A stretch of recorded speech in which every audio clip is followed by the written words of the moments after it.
સુરત શહેરના જહાંગીરપુરા ખાતે રહેતી યુવતીના ઘરે ગતરોજ તેનો પ્રેમી પોતાના એક મિત્રને લઈને ધસી આવ્યો હતો અને તેણીને ગાળો આપી મારી વિડીયો વાયરલ કરવાની ધમકી આપી હતી, જેને લીધે આઘાતમાં આવી યુવતીએ ગત સાંજે બિલ્ડિંગના ચોથા માળેથી ભૂસકો મારી આપઘાત કરી લેતા સમગ્ર વિસ્તારમાં ચકચાર મચી ગઈ હતી, જ્યારે યુવતીના પરિવારમાં માતમ છવાઈ ગયો હતો।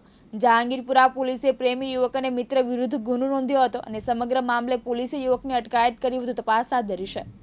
સર 19 વર્ષીય દીકરીએ મોતની છલાંગ લગાવી છે। શું છે ગુનાની હકીકત અને આરોપીની વિગત? આ કામે હકીકત એવી છે કે જહાંગીરપુરા પોલીસ સ્ટેશન છે ત્યાં જે એસએમસી ટેનામેન્ટ આવેલું છે એમાં આ કામની ભોગ બનનાર તેના બે સગા ભાઈઓ સાથે રહે છે। તેના સગા ભાઈઓ જે છે એ પીઓપીનું કામ કરે છે અને મૂળ વતની યુપીના છે। આ કામે જે આરોપી શેખ અસલમ અલી જે છે એ પણ પીઓપીનું કામ કરે છે અને ઉત્તર પ્રદેશનો મૂળ વતની છે।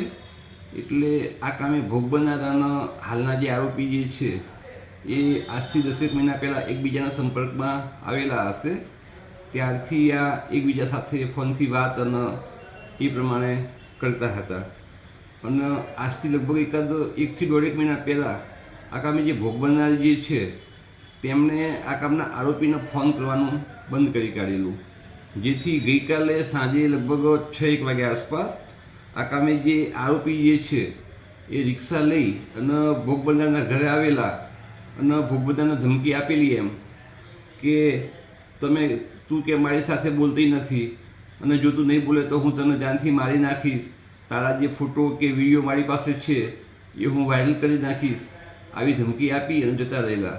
જેથી આ કામના જે ભોગ બનનાર જે છે એમના ભાઈ જે મુબારક ખાન જે છે એમને જહાંગીરપુરા પોલીસ સ્ટેશનમાં આવી અને આ બાબતે ફરિયાદ આપતા ગુનો રજીસ્ટર કરવામાં આવેલ છે અને ત્યારબાદ આ કામે જે ભોગ બનનાર પોતાના ઘરે હતા સાંજના આશરે લગભગ રાતના 9 સાડા 9 વાગે એ વખતે પોતાના જે મકાન જે છે એની ટેરેસ ઉપરથી પડતું મૂકી અને મરણ ગયેલ છે।